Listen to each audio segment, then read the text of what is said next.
What if you don't have anyone that could fit the roles that need to be in the business? Like at least the executive roles. Are you also, are family members also willing to go on a lower level? Because you guys came in and said, hey, I'll be the COO, I'll be the CMO, right? Now, what if you came in and said, hey, I'll be the janitor?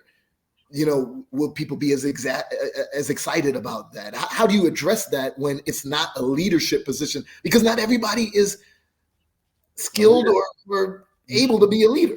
We have that situation, believe it or not. We are missing another component, and that's my husband. Their bonus dad. I remarried, and he is a person of service. So he's always, how can I help you guys? What can I do to help you? And he does not have any issues of being in the background supporting us so we can be out there and do what we do. Am I right or wrong, guys? He doesn't have the ego. So it does have a lot to do with ego, okay? Because there's a matter of, well, I want to be in charge, and I want to be in charge. Well, I want to be this, I want to be. And in our situation, we don't necessarily have that situation, but in other families, there are going to be, you can't have 3 chiefs or 4 chiefs. Somebody has to be the Indian.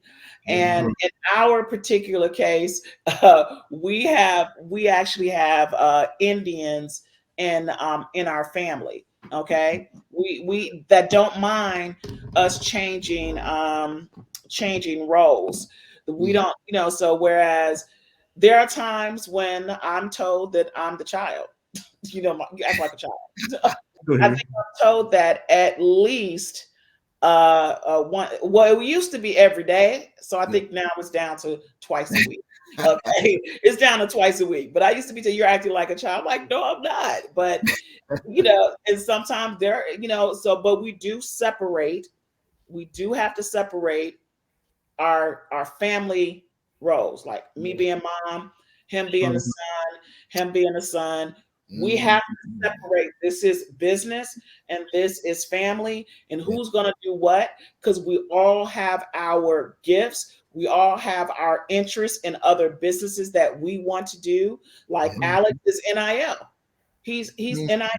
Okay. He's name, image, likeness, branding, and marketing. So do we stop just because we have a family business? Do we say, no, Alex, you can't do that?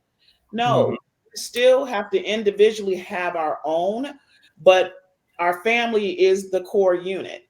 And that's what we break off in each. And believe it or not, when you realize what everybody's talents are, because sometimes it takes a moment to figure out the talent. Okay.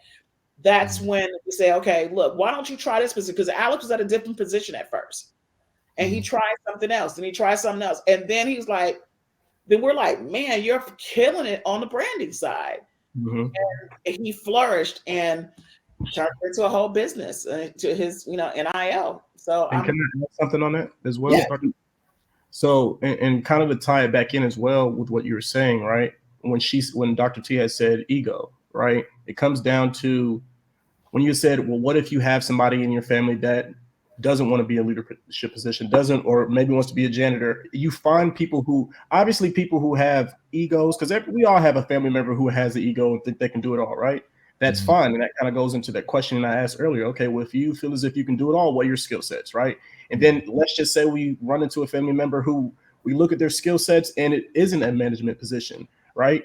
We don't try, when we let them know, we don't downplay that position like, oh yeah, you're just going to be a janitor or you're just going to be this. No, it's like this based on your skill set, this is where you will thrive in the family business. And then you let them know why it's important, right? Because every role is important. And like you said, not everybody has the skill set to be a leader, and there aren't that many leadership positions, right? So it's all about making sure that you place the right people in the right areas, especially and bypass those egos, and also understanding that, yes, while we are a family business and we're a family first, we still are a business. So you have to separate those two to make sure that it doesn't overlap. And sometimes it does, right? We're family, right? It's going to happen, but it's about having those conversations. And like I said earlier, when it comes to those meetings, right? Having those conversations, those honest conversations, especially in the meetings when when the platform and the time is there to have those conversations, so no one steps on each other's toes, or so someone doesn't feel slighted or neglected or disrespected, right? Because it can easily turn into, okay, well, I'm in a leadership role in the family, right? And you're not. And that's not something we want to have a dynamic of. So it's always about respecting each other, making sure that we're putting people in the right positions, we're putting the ego aside, and that we're able to differentiate family and business from each other. I love that. I don't want to give you a direct answer to your question. Two things: vision and exposure. Okay, so if someone is not in a leadership position, because we actually do have some of those people in our family. Our aunties, our and uncles are like, you have the tax person, you have, you have, they may not be in that position, but they have the skill set. So, but the key thing here is, let's say they are the janitor, right? And this goes back to what Alex was saying. It's about vision at the end of the day. And the movement of what we're doing, how is that janitor position, and why is that janitor position so important to what we have going on? And how can we fit them within the bigger picture? And the key thing here is, after you fit them within the bigger picture, now you have to expose them to why that position is even better. I'm pretty sure there are janitor conferences out here. You get what I'm saying? That I'm not just being real. There's conferences for everything, right? But they're probably telling you how to exceed at the level that you're at right now. Right. And so, like, it's all about exposing them to why that particular role that they're in is so vital within the company, within the bigger picture. And then they perform that role to their best ability and always try to improve. Yeah, I love it. Absolutely. And that's my husband, to be quite honest. He is that he will take it to a whole nother level. I am the support.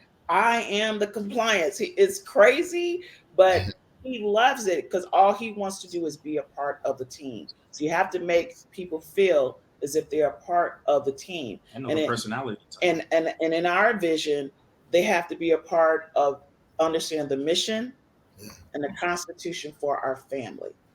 And that's what makes it easier to move forward. And I love that y'all have a constitution. Just like in regular business, in doing this family business approach, you not only are you trying to fit people in the best roles and doing everything that you mentioned, but you're also putting in controls in place to ensure the success of the business, because it is a business first and all of that. Now, every time I think of you guys, I think of the Rockefellers, right? And I think of what the Rockefellers did and the controls they put in place and identified that, we're going to include everyone in the business. Everyone in the family into the business. But we ain't going to, it's like trust and verify. We ain't going to just let cousin Shorty be able to, access the money and everything, because he ain't the most reliable person. So we Pookie cannot be in charge of the bank, Beez. Pookie cannot be in charge of the bank. You see, there we go.